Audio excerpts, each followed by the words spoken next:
Hoje é sexta-feira, hoje dia 16 de maio de 2025. E talvez a pergunta certa para abrir o dia de hoje seja: como anda a sua confiança na justiça? Bom, gente, essa semana foi intensa, né? O direito foi chamado para corrigir erros históricos, proteger a dignidade humana, reforçar a ética e até colocar um nome poderoso atrás das grades. Entre decisões marcantes e recados institucionais para lá de diretos, ficou claro: o Estado até pode errar, mas a justiça tem que acertar. Eu sou Marina Seganfredo e está no ar o 30º episódio da nossa Review Jurídica Semanal, sua dose prática, direta e necessária do que mais importa no universo jurídico. E você já sabe, né? Quer ver a gente feliz da vida? Então é só postar o episódio nos stories, faz um print aí, marca a gente lá no @loleder. Agora bora para as notícias que essa semana foi de impacto. Prisão injusta por reconhecimento viciado, quando a falha institucional viola a dignidade.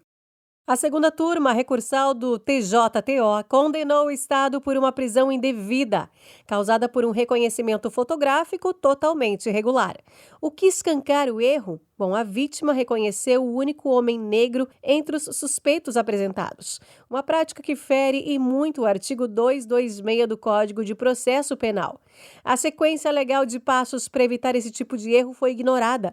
O resultado foi trágico: mais de 30 dias preso injustamente, vínculos afetivos rompidos e o luto pela mãe sem direito à despedida. Detalhe: o exame de DNA que poderia ter evitado tudo isso só foi feito 2 anos depois. A decisão vai além do direito penal. Reconhece a responsabilidade civil do Estado com base no risco administrativo. Está lá no artigo 37, parágrafo 6º da Constituição. O valor da indenização foi de R$20 mil. Pode não reparar a dor, mas manda um recado claro: racismo institucional tem consequência. Para quem atua no criminal, o alerta é esse: reconhecimento fotográfico isolado, sem critério técnico, não pode ser aceito, principalmente quando carrega um viés racial evidente. É jurisprudência firme que fortalece o controle da legalidade dentro do inquérito policial. E assim, a justiça vai sinalizando que não dá mais para empurrar o erro grosseiro para debaixo do tapete. O caso do TJTO é um marco importante no enfrentamento das práticas investigativas viciadas. Um passo à frente na luta por mais dignidade e equidade no sistema penal. E que venham muitos outros. Privacidade digital versus interesse público, TJ de São Paulo e a exposição de discurso racista. Esse foi o debate central em uma decisão da 8ª Câmara de Direito Privado do Tribunal de Justiça de São Paulo. A Corte entendeu que o direito à privacidade não pode ser usado como escudo para encobrir práticas criminosas como racismo e negou a indenização a um empresário que teve um áudio racista vazado e divulgado no Facebook. O relator do caso, o desembargador Pedro Leme Filho, foi direto. Ao participar de um grupo virtual, o emissor assume o risco de circulação da mensagem. E quando ela contém discurso de ódio, não dá para invocar o artigo 5º, inciso 10º da Constituição, como escudo absoluto. A liberdade de expressão, nesse contexto, serve ao interesse público. Essa decisão é um exemplo claro da ponderação de princípios do direito constitucional. De um lado, o direito à privacidade, do outro, a liberdade de expressão e o dever de enfrentamento ao racismo. Quando o conteúdo é criminoso e fere a coletividade, o interesse público fala mais alto. E para nos ajudar a entender tudo isso com mais profundidade, a gente convidou a doutora Luísa Sabino, que é advogada criminalista e especialista em direito civil. Doutora, conta pra gente, essas mensagens podem ou não ser usadas como prova? E o que esse caso revela sobre os limites da privacidade no mundo digital? Sim, mensagens enviadas em grupos privados podem ser usadas como prova em processos tanto na esfera civil quanto na criminal, principalmente quando envolvem condutas ilícitas como racismo. Essa foi a posição, inclusive, adotada recentemente pelo Tribunal de Justiça de São Paulo. O caso envolveu o empresário que teve um áudio racista vazado em um grupo de WhatsApp. O conteúdo foi divulgado nas redes sociais e ele pediu indenização por danos morais, alegando violação de sua privacidade. Mas o TJSP negou o pedido e reforçou que o direito à privacidade não pode ser usado como escudo para proteger práticas criminosas. O tribunal destacou que, ao compartilhar uma mensagem em um grupo, o autor assume o risco de que o conteúdo se torne público, principalmente quando há interesse coletivo envolvido. E nesse caso específico, a divulgação foi considerada legítima por tratar-se de um crime e de uma questão de interesse público, o combate ao racismo. A Constituição garante sim o direito à privacidade, mas também determina que o racismo é crime inafiançável e imprescritível. Portanto, quando esses direitos entram em conflito, prevalece o interesse da coletividade e a necessidade de responsabilização. Esse julgamento revela algo importante sobre o mundo digital. A expectativa de privacidade tem limites. Grupos fechados não são espaços imunes à responsabilização jurídica.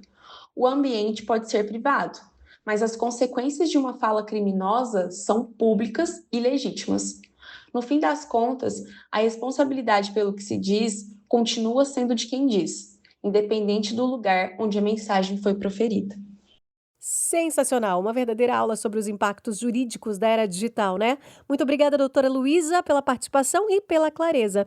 O debate é urgente e necessário, né? Bom, decisões como essa ajudam a construir um direito mais conectado com a realidade. Caso Zambelli e Delgatti, o STF define os limites da autoria intelectual no crime cibernético. O Superior Tribunal Federal condenou a deputada Carla Zambelli a 10 anos de prisão e a perda do mandato parlamentar por ser considerada coautora da invasão ao sistema do CNJ feita pelo hacker Walter Delgatti.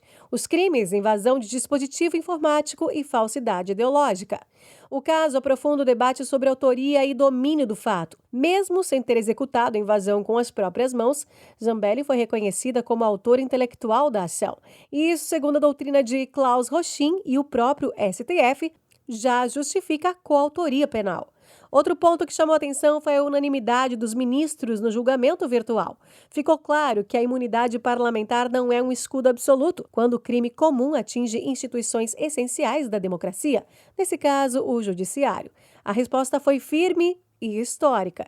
A condenação de um parlamentar em exercício por crime cibernético é mais do que um caso criminal de repercussão. É um marco jurídico que sinaliza um alerta institucional. O direito penal está atento às novas formas de ameaça à ordem pública e reafirma a autoria intelectual também gera responsabilidade plena. É um recado direto do STF. Não dá para usar mandato como manto de impunidade. Quando a democracia é colocada em risco, o direito reage, com base, com voto e com firmeza, e que essa jurisprudência sirva de exemplo. Jornada reduzida para pai de criança autista, a dignidade que se concretiza na Justiça. A Justiça Federal de São Paulo deu um passo importante pela dignidade humana. Determinou que a Caixa reduza em 50% a jornada de um bancário para que ele possa cuidar do filho com autismo. E o melhor, sem corte no salário, uma decisão que transforma direito em cuidado real.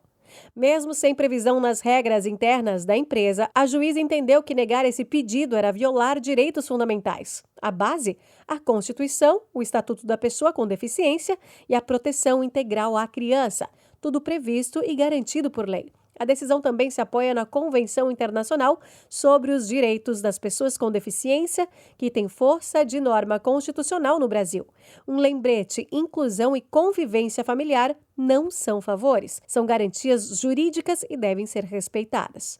Para quem atua no direito do trabalho ou direito público, fica a dica: esse caso pode abrir caminho para outras ações semelhantes. É jurisprudência viva que fortalece a adaptação da jornada em favor de quem cuida, especialmente em situações de dependência especial. É mais um passo na construção de um direito social mais humano, né? Sensível às realidades das famílias brasileiras. E quando a justiça concretiza a dignidade, ela cumpre o seu papel de verdade. Que venham mais decisões assim. Influenciadores e apostas, os limites do marketing digital na CPI das bets. Virgínia Fonseca, influenciadora com milhões de seguidores, foi convocada pela CPI das apostas para esclarecer sua relação contratual com plataformas de apostas esportivas. No habeas corpus impetrado, Gilmar Mendes garantiu o direito ao silêncio, mas com um detalhe: quando o assunto for terceiros, é dever dizer a verdade. Esse limite é importante, viu? O artigo 5º, inciso 63 da Constituição garante o direito ao silêncio, sim, mas usar esse direito para blindar outras pessoas ou manipular a verdade sob juramento pode configurar falso testemunho, segundo o artigo 342 do Código Penal. A fala da Virgínia, negando que tenha ficado milionária com apostas, reacendeu o debate sobre o papel da publicidade digital na indução a práticas econômicas de alto risco. É um caso que escancara a urgência de regulação nesse mercado, especialmente para proteger o consumidor. Do ponto de vista jurídico, o recado é claro: advogados que atuam com influenciadores precisam redobrar atenção. A LGPD, ao Código de Defesa do Consumidor e a responsabilidade civil por publicidade enganosa. A era do marketing sem freio está com os dias contados. O caso une direito penal do consumidor e digital numa mesma discussão. E o recado final é esse: fama não é blindagem e influência não pode virar isca. Quem promove apostas, mesmo que sem intenção, precisa entender: responsabilidade também viraliza. OAB da Bahia suspende advogado após prisão por agressão, ética como medida cautelar. A OAB da Bahia suspendeu preventivamente o advogado João Neto por 90 dias após sua prisão em abril por agressão à companheira. A medida foi tomada com base no artigo 70 do Estatuto da Advocacia, dentro de um processo ético-disciplinar autônomo e sem depender da sentença penal. É importante lembrar: suspensão preventiva não é punição, é uma medida cautelar para preservar a imagem da advocacia, manter a confiança pública e proteger a função social do advogado. Quando a conduta é grave, a resposta precisa ser imediata. O processo já vinha sendo alimentado pela conduta reiterada de João Neto nas redes sociais. A prisão por violência doméstica foi só a gota d'água. A ordem agiu com firmeza para deixar claro que ética na advocacia vale dentro e fora dos autos.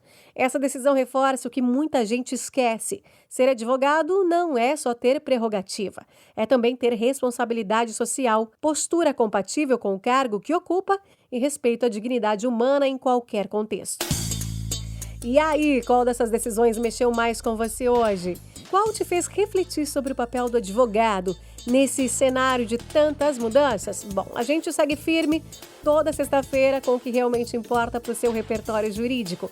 E se quiser mais penal, já sabe, né? A Criminal Leather chega toda quarta com conteúdo prático e direto ao ponto. Eu sou Marina Seganfredo, um bom fim de semana e até sexta-feira que vem. Não esquece, La Leather, sua dose semanal de inteligência jurídica.